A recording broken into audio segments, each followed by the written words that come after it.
કારગિલના શહીદો માટે આયોજિત સભામાં સ્વામી સચ્ચિદાનંદજીનું પ્રવચન.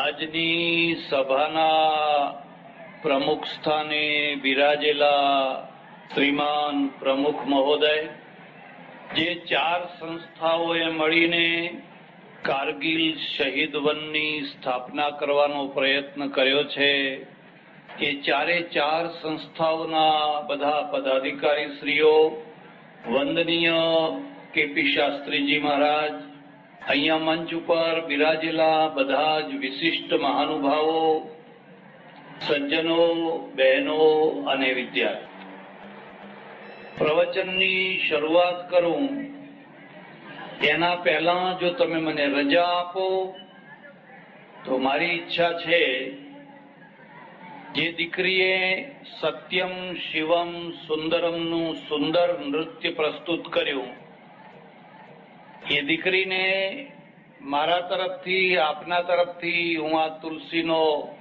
છોડ અર્પણ કરું. મારી ઈચ્છા તો છે કે મને જે શાલ મળી છે એ શાલ પણ હું એને આપું, પણ એ શાલ ભગવા રંગની છે અને મને લાગે છે કે ભગવા રંગની શાલને કઈ વાંધો ના આવે, હવે તો બહુ પ્રચલિત છે. કલાકારની હંમેશા કદર થવી જોઈએ. સત્યમ શિવમ સુંદરમ નૃત્ય સાથે એને એટલું તદ્રૂપ તાદૃશ્ય રૂપમાં રજૂ કર્યું કે આપણે એમની કદર કરવી જ જોઈએ. મૂળ વાત ઉપર આવું. આપણે ત્યાં 2 સત્ય છે, એક ધ્રુવ સત્ય છે, એક કાલિક સત્ય છે. જે સત્ય હંમેશા માટે રહેતું હોય એને ધ્રુવ સત્ય કહે છે, અને જે સમય સમય ઉપર બદલાતું રહે એને કાલિક સત્ય કહે છે. એની લાંબી ચર્ચામાં નહીં પડો, પણ ધ્રુવ સત્યો નીતિકારે જેટલા બતાવ્યા છે એમાંનું એક ધ્રુવ સત્ય છે, યુદ્ધ અનિવાર્ય છે. યુદ્ધ ધ્રુવ સત્ય છે. કદી પણ યુદ્ધને રોકી નહીં શકાય. થોડો ટાઈમ તમે આઘું પાછું કરી શકો. સમર્થમાં સમર્થ કૃષ્ણ યુદ્ધને રોકવા માટે એટલા પુરુષાર્થ કર્યા, પણ એમના પુરુષાર્થ સફળ ન થયા. નમતું જોખતા એટલું બધું નમતું જોખ્યું કે દુર્યોધન તું વધારે નહીં તો 5 ગામ આપી દે, આ તારા ભાઈઓ છે, 5 ગામમાં પણ નાના ઠાકોર થઈને જીવશે. દુર્યોધને સામે જવાબ આપ્યો, સુચ્યગ્રે નૈવ દાસ્યામિ વિના યુદ્ધેન કેશવ. કેશવ, તમે 5 ગામની વાત કરો છો, પણ 100ની અણી જેટલી જમીન પણ હું આપવાનો નથી. વિના યુદ્ધેન કેશવ, યુદ્ધ વિના હું 100ની અણી જેટલી જમીન પણ આપવાનો નથી. કૃષ્ણ હાર્યા, વેષ્ટિમાં સફળ ન થયા. એટલે એક બીજો મુદ્દો યાદ રાખજો. વેષ્ટિમાં હાર્યા પછી જો કૃષ્ણ બેસી ગયા હોત તો શું થાત? તો દુર્યોધનનું રાજ અમર થઈ જાત, તો દ્રૌપદીઓના ચીર સલામત ના રહો. જેને વેષ્ટિ કરતા આવડે, જેને રાજદૂત થતા આવડે, એને યુદ્ધ કરતા પણ આવડવું જોઈએ. યુદ્ધનો અભરખો ન હોય, યુદ્ધનો ઉન્માદ ન હોય, યુદ્ધનો તાવ ન હોય, પણ યુદ્ધની તૈયારી તો હોવી જ જોઈએ. મારે ઘણી વાર લોકોને સ્પષ્ટ કરવું પડે છે, અમે હિન્દુઓ અહિંસાવાદી છીએ જ નહીં. અમને ભરમાવી નાખ્યા છે. અમે અહિંસાવાદી નથી. કૃષ્ણ અહિંસાવાદી નથી, રામ અહિંસાવાદી નથી. વિશ્વામિત્ર, પરશુરામ, ઋષિઓ, શિવાજી, રાણા પ્રતાપ, અને છેલ્લે કહું તો સરદાર પટેલ, એક પણ માણસ અહિંસાવાદી નથી. આપણે હિંસાવાદી પણ નથી. અહિંસાવાદ એક છેડો છે, હિંસાવાદ બીજો છેડો છે. આપણે વાસ્તવવાદી છીએ અને જે વાસ્તવવાદ છે એ જ સાચો છે. કોઈ કીડી મકોડીને મારવી નથી, વગર જોતા કોઈના ઉપર તણખલું પણ નાખવું નથી. પણ જે આતતાઈ બને, જે ભારતમાંનો છેડો ખેંચે, એને જીવતો છોડવો પણ નથી. જો તમે વાસ્તવવાદી નહીં બનો તો આબરૂ વિનાના થઈ જશો, તો ઇજ્જત વિનાના થઈ જશો, માર ખાતા થઈ જશો, ગુલામ થઈ જશો. એટલે આપણા ત્યાં બિલકુલ સ્પષ્ટ છે, આ બાબતમાં કોઈ ભ્રમ નથી. આપણા ઉપર ભ્રમ નાખવામાં આવ્યો છે. એક બીજી વાત યાદ રાખજો, કદી પણ શાંતિની શોધમાં ના નીકળશો. જે લોકો શાંતિની શોધમાં નીકળ્યા, મોટા ભાગે એમણે આ દેશને નમાલો બનાવ્યો. ખરી શાંતિ તો એ છે કે તમારી અશાંતિમાંથી હજારોને શાંતિ મળે. કારગિલનો એક એક માણસ રાતના ઉજાગરા કરે, ભૂખ વેઠે, તરસ વેઠે, લોહીના ખાબોચિયામાં તરફડે, ગોળીઓની રમઝટ વચ્ચે જીવે, માથાનું કફન હાથમાં લઈને ચાલે. એની અશાંતિના કારણે આપણે શાંતિ ભોગવીએ. જો એ હિમાલયમાં પલાઠી વાળીને બેસી જાય અને બોલવા લાગે કે બસ ભાઈ આપણે હવે શાંતિ છે, તમારું જે થવું હોય તે થાય, તો એવી અશાંતિ નમાલાપણું છે ને ગદ્દારી છે. સુરતમાં એક સારો ફોજદાર આવે છે, એક સારો ડીએસપી આવે છે, આખી રાત રોન લગાવે છે ને સુરત ઘસઘસાટ ઊંઘે છે. એકની અશાંતિ હજારોની શાંતિનું કારણ બને છે. જો એ રાત્રે ઘસઘસાટ ઊંઘે તો ત્યારે ઘેર લોકોને ચોકી પહેરા કરવા પડે. એટલે આ ભ્રમણા કાઢી નાખજો. શાંતિ બાંતિની વાત નહીં કરવી. કર્તવ્ય એ જ શાંતિ, ડ્યુટી એ જ શાંતિ. અને એમાં જો અશાંતિ મળતી હોય અને હજારો દેશવાસીઓને શાંતિ મળતી હોય તો એ અશાંતિ એ જ ખરી તપસ્યા છે. એ જ ખરી તપસ્યા છે. ઉપવાસ કરવો એ તપસ્યા નથી. ચીપીઓ મૂકીને હિમાલય સુધી જવું એ તપસ્યા નથી. ઠંડા પાણીએ નાહવું એ પણ તપસ્યા નથી. ખરી તપસ્યા એ છે કે તમારી તપસ્યાથી કેટલા લોકોને શાંતિ મળે છે. જ્યારથી આપણે આ બે રસ્તાઓ ભૂલ્યા, આપણે કાલ્પનિક અહિંસાવાદી બન્યા અને કાલ્પનિક શાંતિવાદી બન્યા, દેશના પ્રશ્નો બધા શું થઈ ગયા, બગડી. એટલે એક મુદ્દો બીજો યાદ રાખજો, યુદ્ધ અનિવાર્ય છે. કૃષ્ણ રોકી ન શક્યા, રામ રોકી ન શક્યા. રામે દૂત મોકલ્યો તો, અંગદને મોકલ્યો, યુદ્ધ થઈને રહ્યું. કારગિલ એક નાનું છમકલું હતું અને નાનું છમકલું છે એ આપણને જાગૃત કરવા માટે આવ્યું. યાદ રાખજો, ખરું યુદ્ધ હવે આવી રહ્યું છે. એને આપણે 15 દિવસ, મહિનો, 2 મહિના, 4 મહિના, 6 મહિના આગળ ધકેલી શકીએ, પણ એને બિલકુલ રોકી નહીં શકાય. એ કરે જ છૂટકો છે. એ કર્યા વિના બીજો કોઈ રસ્તો નથી. એટલે યુદ્ધ છે એના 4 પક્ષો છે, 4 એના ઘટકો છે. જો તમે પણ હોશમાં નહીં હો તો તમે યુદ્ધ નહીં લડી શકો. જુસ્સો જરૂરી છે પણ એના કરતા હોશ વધારે જરૂરી છે. એટલે યુદ્ધના 4 ઘટકો છે. અને એમ કહેવાય છે કે યુદ્ધ શાંતિકાળમાં લડાતું હોય છે. શાંતિકાળમાં જે યુદ્ધ લડતા હોય છે એટલે યુદ્ધની તૈયારી કરતા હોય છે, એને યુદ્ધના સમયમાં લોહી નથી વહેવડાવવું પડતું. શાંતિકાળમાં પરસેવો વહેવડાવો તો યુદ્ધ કાળમાં તમારું લોહી વહેતું અટકી જશે. પણ શાંતિ કાળમાં જો તમે પરસેવો નહીં વહેવાડાવો તો યુદ્ધ કાળમાં ઢગલા બંધ લોહી વહેવડાવવું પડશે. શાંતિ કાળમાં તૈયારી થતી હોય છે અને એ તૈયારી તમે જેટલી કરો, જેટલી સચોટ કરો, એટલું જ તમે વધારે સારામાં સારું યુદ્ધ લડી શકશો. રેડિયો ઉપર કે ટીવીમાં 3 મિનિટ માટે કોઈ વાંસળી વગાડવા આવે, કોઈ શરણાઈ વગાડવા આવે, કોઈ સિતાર વગાડવા આવે, તો એ 3 મિનિટ માટે એને 30 વર્ષ ખર્ચવા પડતા હોય છે.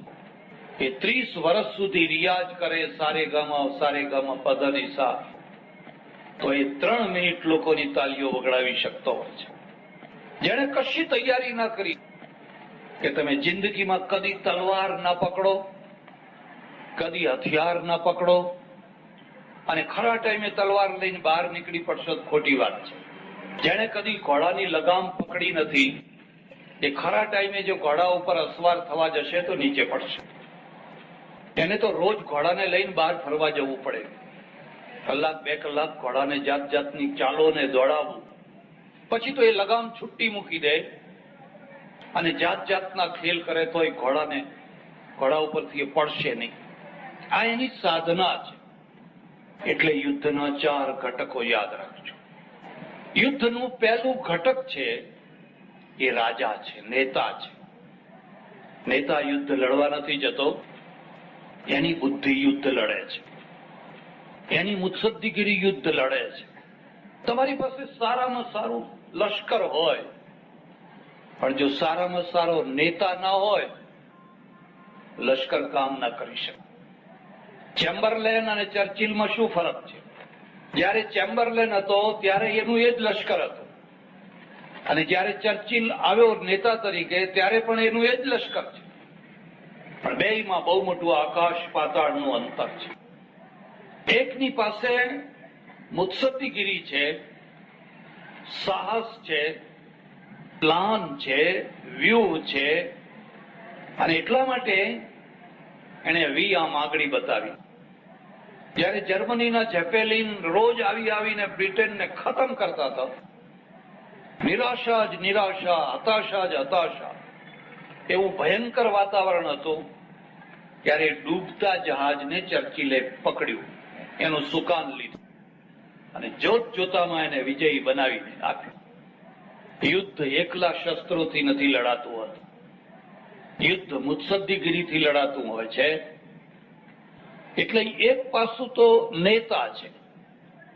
આપણી પાસે ચર્ચિલ હોવો જોઈએ, આપણી પાસે ચાણક્ય હોવો જોઈએ, કારણ કે તમારી પાસે બુદ્ધિની લડાઈ છે. એનું બીજું ઘટક છે તમારી ગુપ્તચર સંસ્થા કેટલી સફળ છે, કેટલી મજબૂત છે, તમારું લશ્કર કેટલું મોટું છે, કેટલા આધુનિક હથિયારો છે, એ બધું ત્રીજા નંબરે છે. તમારી ગુપ્તચર સંસ્થા કેવી છે? એટલે અમારે ત્યાં તો રાજા માટે શબ્દ વપરાયો છે 4 ચક્ષુષા. રાજાને પોતાની આંખ નથી હોતી. 4 એટલે ગુપ્તચર, જે ગુપ્તચરની આંખોથી જોનારો છે. અને જેને પાસે ગુપ્તચરની સાચી આંખો ના હોય, કોઈ દાડો યુદ્ધ ના કરી શકે. તમે ફસાઈ જાઓ ને મરી જાઓ. કારગિલમાંથી બોધપાઠ લેવાનો છે કે મહિનાઓ સુધી આપણે એ તરફ ધ્યાન ના આપ્યું, આપણા ગુપ્તચરોએ ધ્યાન ના આપ્યું, અને જે થયું એ આપણે હવે અત્યારે એની ચર્ચા નથી કરવી. પણ જો આ ગુપ્તચર સંસ્થા બરાબર મજબૂત હોત, બરાબર જાગૃત હોત, બરાબર સભાન હોત, તો જે કેજ્યુઅલિટી થઈ એ બધી કેજ્યુઅલિટી ન થઈ હોત. એમાંથી બોધપાઠ લેવાનો છે. પડી જવું એ કોઈ દોષ નથી, પણ પડીને ઊભા ન થવું એ દોષ છે. ભૂલ થવી એ તો થાય, પણ ભૂલને ન સુધારવી એ મોટો દોષ છે. હવે જે આવનારું યુદ્ધ છે એ યુદ્ધ ગુપ્તચરો લડવાના છે. ભારતના ગામે ગામ એક જગ્યાએ દુશ્મનના ગુપ્તચરો બેઠા હોય અને તમને કશી ખબર ના પડતી હોય તો તમે યુદ્ધ નહીં લડી શકો. તમારે દુશ્મનને નાનો કરીને નહીં માપવાનો. ચાણક્ય લખ્યું છે, અગ્નિ અને શત્રુને કદી નાનો નહીં માનવો, એના ઉપાયો હંમેશા કરવા. એ વધે, એ મોટો થાય એના પહેલા એને બુજાવી દેવું. ભારતની શું દશા છે? એવું કયું ગામ છે કે જ્યાં ગુપ્તચર ના બેઠો હોય? એવું કયો રેલનો પુલ છે, એવું કયું એરોડ્રામ છે, એવી કઈ જગ્યા છે કે જ્યાં કોઈને કોઈ ગુપ્ત માણસો ના બેઠા હોય? આ જ દશા આપણે કરવાની છે, અને વહેલામાં વહેલી તકે કરવાની છે. અને જો એમાં મોડું થશે તો આપણે કારગિલનું પુનરાવર્તન કરવું પડે. યુદ્ધના 4 ઘટકો છે. યુદ્ધ ગુપ્તચરો લડતા હોય છે. એટલે અમેરિકાની ગુપ્તચરી, રશિયાની ગુપ્તચરી, ઇઝરાયલની ગુપ્તચરી, ઇઝરાયલ જે સફળ રહે છે એના ગુપ્તચરોના દ્વારા સફળ રહે છે, એના નેતાઓના દ્વારા સફળ રહે છે. લશ્કર તો એવું છે, જાઓ લડો એટલે લડે. એ તો એવું કે ધકેલો એટલે જાય. આ એનું બીજું ઘટક છે. એનું ત્રીજું ઘટક છે એ લશ્કર છે, એ સેના છે. આપણે ત્યાં વર્ષો પહેલા ધનુર્વેદ લખાયો છે, અને ધનુર્વેદના રચનારા વિશ્વામિત્ર ઋષિ છે. વિશ્વામિત્ર ઋષિએ આખા ધનુર્વેદની અંદર શસ્ત્રોની ચર્ચા કરી છે. એમણે લખ્યું છે કે તમારા દુશ્મનો કરતા હંમેશા ડબલ શસ્ત્રો રાખો, ચડિયાતા શસ્ત્રો રાખો, સારા જનરલો પેદા કરો, સારા સિપાહીઓ પેદા કરો. આપણને આજે એટલું ગૌરવ છે કે આ કારગિલની આહુતિમાં ગુજરાતની પણ આહુતિ અપાઈ. ગુજરાતના લવલોહિયા 12 જુવાનોએ શ્રીફળની માફક પોતાના માથા ત્યાં વધેર્યા. એના કુટુંબીજનો અહીં બેઠેલા છે. ગુજરાતને એનું ગૌરવ છે. કદાચ એવું બન્યું હોત કે ગુજરાતનો એક પણ માણસ ત્યાં ના મરાયો હોત તો. અને મારે તમને એક ખાસ વાત કહેવાની છે. હું જયારે અહીં આવવા માટે નીકળ્યો મારા આશ્રમમાં, ત્યારે મારે બાજુના ગામમાંથી એક સિપાહી આવ્યો. ઘણી વાર આશ્રમમાં આવે છે. પટેલ છે, અલ મસ્ત શરીર છે. તમે એનો ચહેરો જુઓ, એની પર્સનાલિટી જુઓ. કલાકો સુધી આ મારા પુસ્તકો વાંચે, કેસેટો લઈ જાય, બધાને કહે કે આ વાંચો વાંચો વાંચો. પણ આજે હું એના સાથે વાત ન કરી શક્યો, કારણ કે હું બિલકુલ ગાડીમાં બેસવાની તૈયારીમાં હતો. અને એ આવ્યો એટલે મેં કહ્યું, ભાઈ હવે મારે જવાનું છે, પણ તમે અહીં બેસો. એ જયારે લશ્કરમાં દાખલ થયેલો અને મારે ત્યાં આવેલો, ત્યારે મેં એને પૂછેલું કેવું લાગે છે. મને કે બહુ સારું છે. પથ્થર બની ગયો. હું તો પોચો હતો, એમ રૂ જેવો પોચો હતો. પણ ત્યાં left right left right left right બધી કસરત કરતા કરતા તો અત્યારે પથ્થર જેવો થઈ ગયો છે. મારું લાત તો ફેંકી દો કોઈ. મને આનંદ થાય. હું વર્ષોથી જેનો પ્રચાર, હું માળાનો પ્રચાર નથી કરતો. માળા તો તમે બધા ફેરવો જ છો ને, અમે ફેરવીએ છીએ.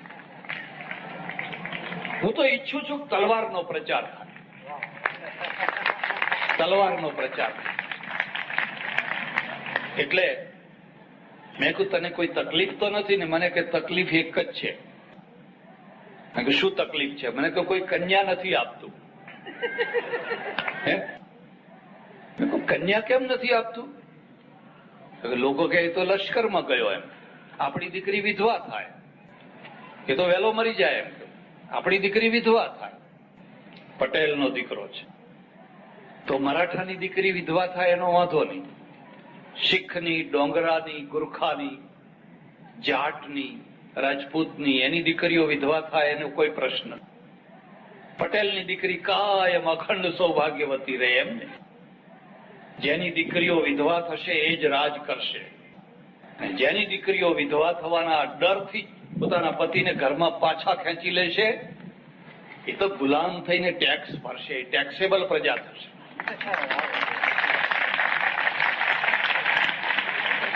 એટલે આટલી સમર્થ પટેલ પ્રજા આપણે ધારીએ તો જેમ શીખ રેજિમેન્ટ છે, ડોંગરા રેજિમેન્ટ છે, એમ પટેલોની તો 5 રેજિમેન્ટો બને એટલી મોટી આ વિશાળ પ્રજા. અને એનું મૂળ તો જાટમાં છે પાછું. એ કઈ ઉપરથી નથી આવી. એ જે જાટો છે એમાંથી જ આવેલી પ્રજા. અને અહીં ગુજરાતમાં આવીને આટલી બધી પોચી થઈ, આટલી બધી રૂ જેવી પોચી થઈ ગઈ. મારે તો તમને એક સંદેશો આપવો છે કે આ 12માં એક કે પટેલ નથી છે. પણ હવે કદાચ કારગિલનું, કચ્છનું યુદ્ધ થાય તો 5-25 પટેલ એમાં નીકળે પાછા. ખાલી દાન દેનારા જ નહીં, પણ માથા વધેરનારા પણ એમાં નીકળે. અને મને ખાતરી છે કે આ જે મસાલ પ્રગટી છે, આ જે જુસ્સો પ્રગટ્યો છે, એ ખાલી ઝાડ રોપીને અટકી જવાનો નથી. આનાથી આખા દેશનું એક બહુ મોટું નિર્માણ થવાનું છે. એટલે ત્રીજું છે, તમને એમ કોઈ પૂછે કે તમે શું પેદા કર્યું, તમારી કમ્યુનિટીમાંથી કેટલા લશ્કરના જનરલો થયા, કેટલા કર્નલો થયા, કેટલા સિપાહીઓ થયા, તો એવું ના થાય કે આપણે માથું નીચું કરવું પડે. સારું છે કે એ બધાને ઢાંકે એવો એક બહુ મોટામાં મોટો સેનાપતિ પટેલોએ પેદા કર્યો. એનું નામ સરદાર વલ્લભભાઈ પટેલ. એ તો જનરલનો જનરલ, સેનાપતિનો સેનાપતિ. એક સાથે ચપટી વગાડતા કેટલા રજવાડા લઈ લીધા. પણ મુદ્દો આ છે, એનું ત્રીજું ઘટક છે એ લશ્કર છે. પેલા વિશ્વામિત્રે લખ્યું છે, શસ્ત્ર અને લશ્કર એ બેયને હંમેશા ચડિયાતા રાખો. જો તમારું બજેટ ન પહોંચે, દુશ્મન મોટો હોય, શક્તિશાળી હોય ને તમારું બજેટ ન પહોંચે, તો પછી એકતા કરો, લોકો સાથે સંધિ કરો, બીજા રજવાડાઓ સાથે સંધિ કરો અને સંધિ કરીને વધારે શક્તિશાળી બનો. પણ જો તમે શસ્ત્રો નહીં વસાવો, સારું લશ્કર તૈયાર નહીં કરો અને રજવાડાઓ સાથે સંધિ નહીં કરો, તો યુદ્ધના દિવસોમાં ભૂંડા દિવસો જોવાની તૈયારી રાખો. વર્ષો પહેલા પેલા ધનુર્વેદના રચનારાએ આપણને આ બોધપાઠ આપ્યો છે. એનું ચોથું ઘટક છે એ લોકો છે, પ્રજા છે. પ્રજા કેવી છે, પ્રજાનો જુસ્સો કેવો છે, પ્રજાનું સમર્પણ કેવું છે. તમારા વખાણ કરવા નથી કહેતો, પણ જે 500 કે જે કઈ શહીદો થયા છે, એમાંથી 12 શહીદો ગુજરાતના થયા છે, બાકી બીજા બધા પ્રાંતોના થયા છે. અને બીજા બધા પ્રાંતો ભારત છે. પણ ગુજરાતની પ્રજાએ પોતાના શહીદો માટે મન મૂકીને જે ન્યોછાવર કરી છે, એ જાણ્યા પછી બીજા પ્રાંતના લોકોને એમ થાય છે કે જો આપણે ગુજરાતના હોત, જો આપણે ગુજરાતના હોત ને શહીદ થયા હોત, તો જીવતો હાથી લાખનો અને મરેલો 1.25 લાખ. ગુજરાતીઓએ મન મૂકીને પૈસા આપ્યા છે, મન મૂકીને આપ્યા છે અને આપે જ જાય છે. અને એનું આપણને ગૌરવ છે. અહીંયા કોઈ નાત જાત જોવાતી નથી. એમાં દલિતે છે, ફલાણાએ છે, ફલાણાએ છે, રજપૂતે છે, ફલાણાએ બધાએ છે. એ બધા ભારતના વાસી છે. પણ પ્રજા છે, એ પ્રજા ખાલી પૈસા ન્યોછાવર કરે એટલું જ પર્યાપ્ત નથી.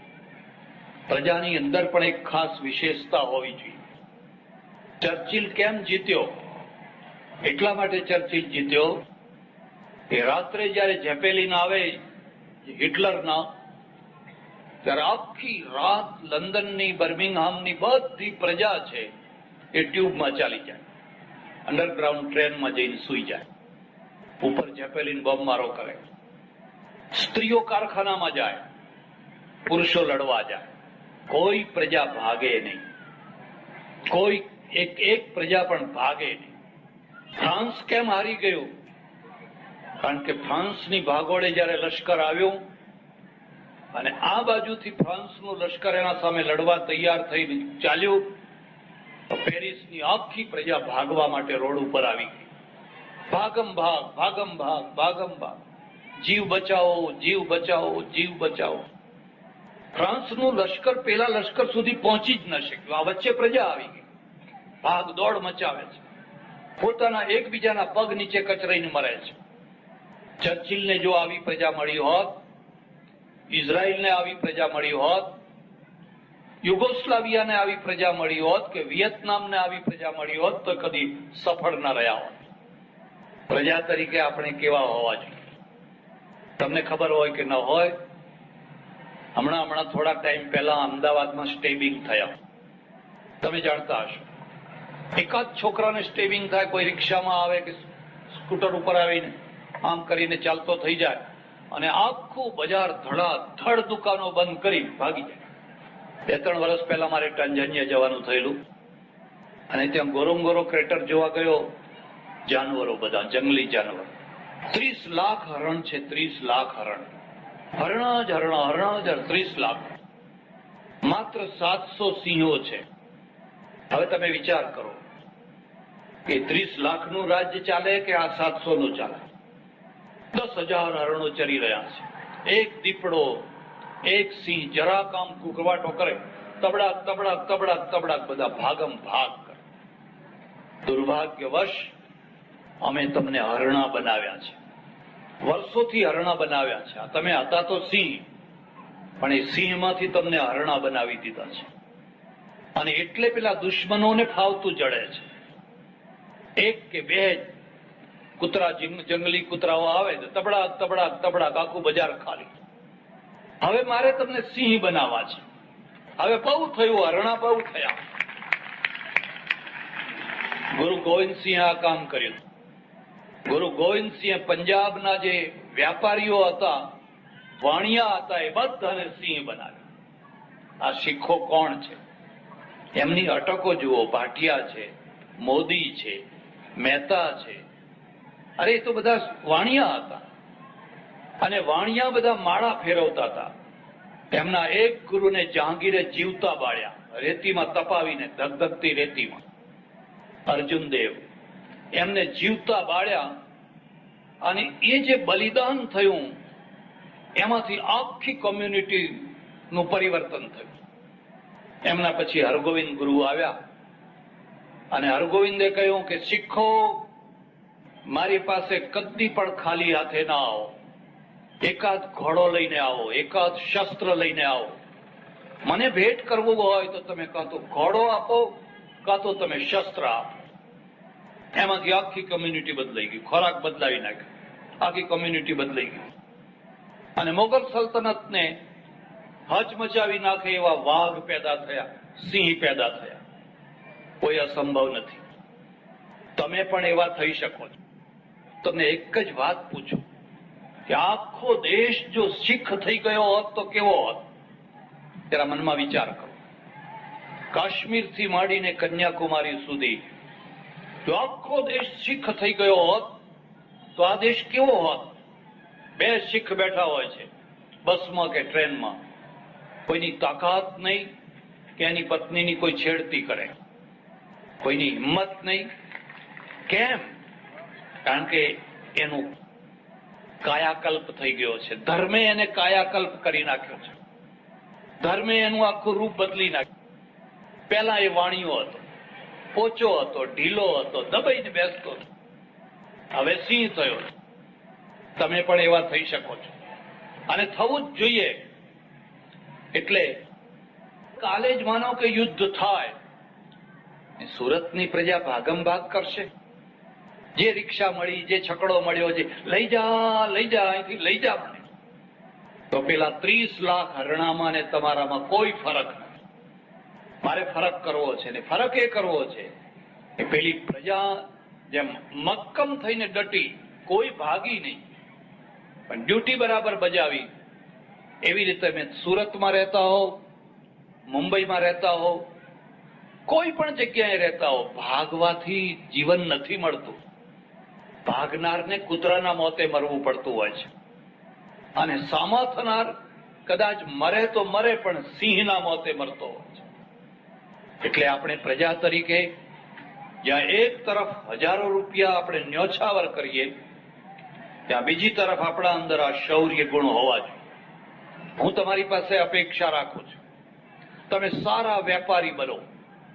તમે સારામાં સારા ખેડૂત હતા, સારામાં સારા ખેડૂત હતા.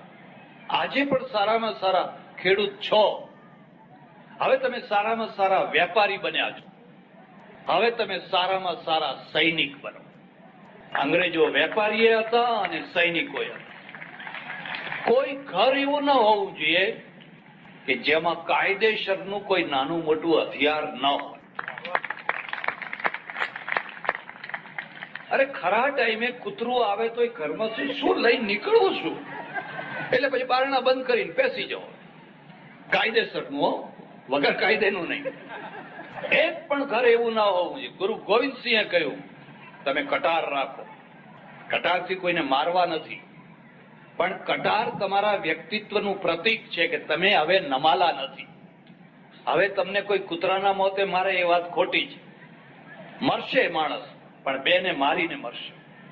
અને જે દિવસે આ દેશની આખી પ્રજા આવી થઈ જશે ને, પાકિસ્તાનને કંઈ કરવાનું, કંઈ ધમકી આપવાની જરૂર નહીં પડે, આપોઆપ મીંદડી થઈ જશે. એની બહાદુરી એનામાં નથી, એની બહાદુરી તમારી કમજોરીમાં છે. જે દિવસે તમે તમારી કમજોરી દૂર કરશો તે દિવસે તો એ તો કાયર છે, એ તો મરેલી જ પ્રજા છે, એની પાસે કશુંય નથી.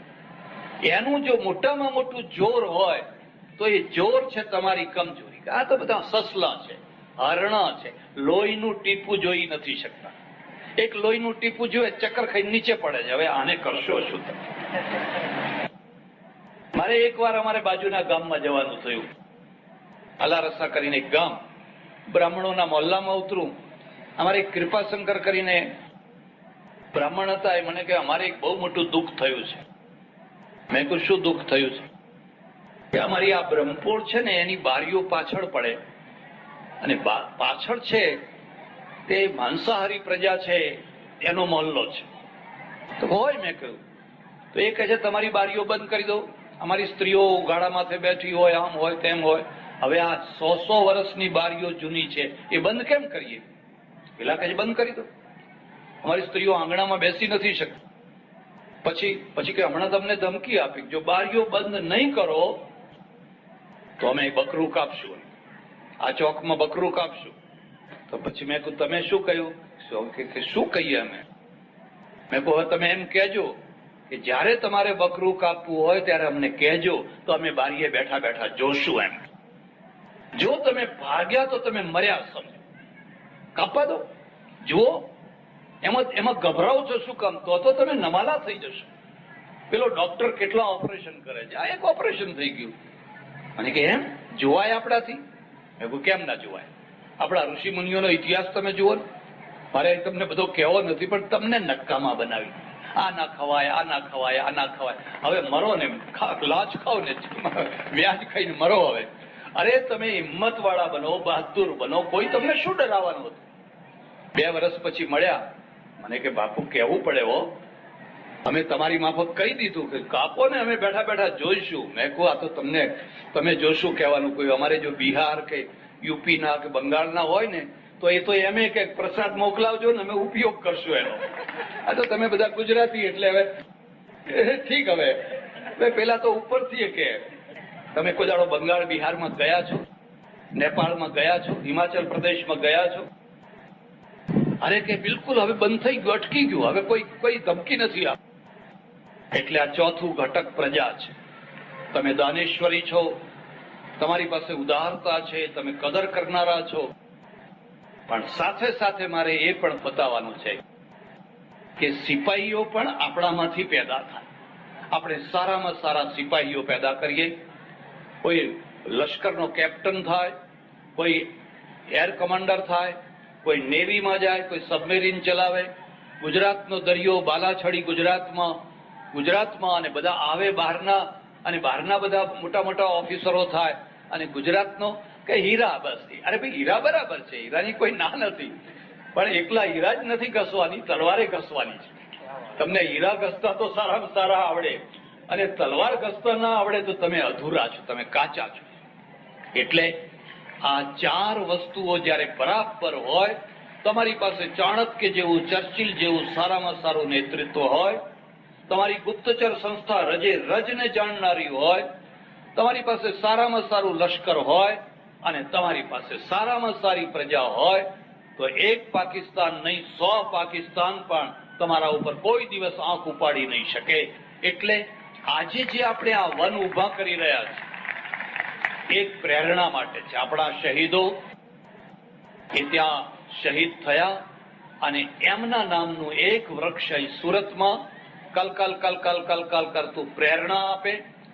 નહીં મર્યા એટલે ગયા નહીં, એના નીચે છાંયે બેસનાર, એનું નામ વાંચે અને એને પ્રેરણા મળે કે કોઈ અશોકસિંહ જાડેજા, કોઈ મહિપતસિંહ જાડેજા, કોઈ ફલાણા રાઠોડ, કોઈ ફલાણા નીનામા, એ માણસ મારા દેશ માટે શહીદ થયો હતો અને અત્યારે આ વૃક્ષ થઈ અને હવે અમને છાયા આપી રહ્યો છે. હું પણ મારા 4 દીકરાઓમાંથી એક દીકરાને લશ્કરમાં મોકલીશ.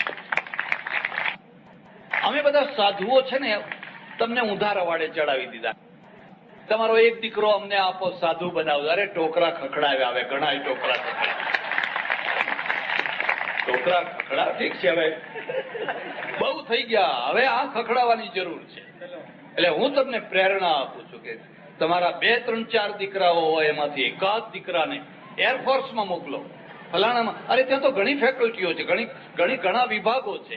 અને એ રીતે આપણે ગુજરાતનું નામ રોશન કરીએ. જે લોકોએ કારગિલ શહીદ વન સ્મારકનું ટ્રસ્ટ ઊભું કર્યું અને અહીંયા આ પ્રવૃત્તિ કરી, એ ખરેખર ધન્યવાદને પાત્ર છે. એ 4 સંસ્થાઓને જેટલા ધન્યવાદ આપીએ એટલા ઓછા છે. કારણ કે એક તરફ સુરત રળિયામણું થશે, સુરતને છાયા મળશે, અને બીજી તરફ આપણા શહીદો છે એનું એક પ્રેરક બળ ઊભું થશે. વધારે ચર્ચા નહીં કરું. પરમેશ્વર એમને વધુ ને વધુ આવી શક્તિ આપે અને વધારે ને વધારે રીતે પ્રેરક તત્વો ઊભા કરે એવી પરમેશ્વરને પ્રાર્થના. મારા તરફ, અમારી સંસ્થા તરફથી 11,000 રૂપિયા હું પણ આપું. અહીંયા ખાલી નહીં જવું. 11 વૃક્ષો અમારા તરફથી પણ થાય અને લોકોને એમ થાય કે હવે સાધુઓ કે એકલા માગનારા નથી, આપનારા થયા છે. ઘણા વર્ષો સુધી અમે માગ કર્યું. એટલે આવી નાની સરખી રકમ અહીંયા હું પણ આપું છું અને પરમેશ્વરને પ્રાર્થના કે આપણે લોખંડ જેવા મજબૂત થઈએ. આપણું મન, આપણું તન, આપણા નિર્ણયો એટલા સચોટ અને દ્રઢ હોય કે કોઈ દુશ્મન ઊંચી આંખ ન કરી શકે. અને શરૂઆત નજીકથી કરીએ. સુરતને નિર્ભય બનાવીએ, સુરતની ગલીઓને નિર્ભય બનાવીએ, સુરતમાંથી ગુંડાગીરીનો ઉચ્છેદ કરીએ અને રામ રાજ્યની સ્થાપના કરીએ. ભગવાન સૌનું ભલું કરે, સૌનું મંગળ કરે, સૌનું કલ્યાણ કરે. આભાર, ધન્યવાદ. હરિ ઓમ.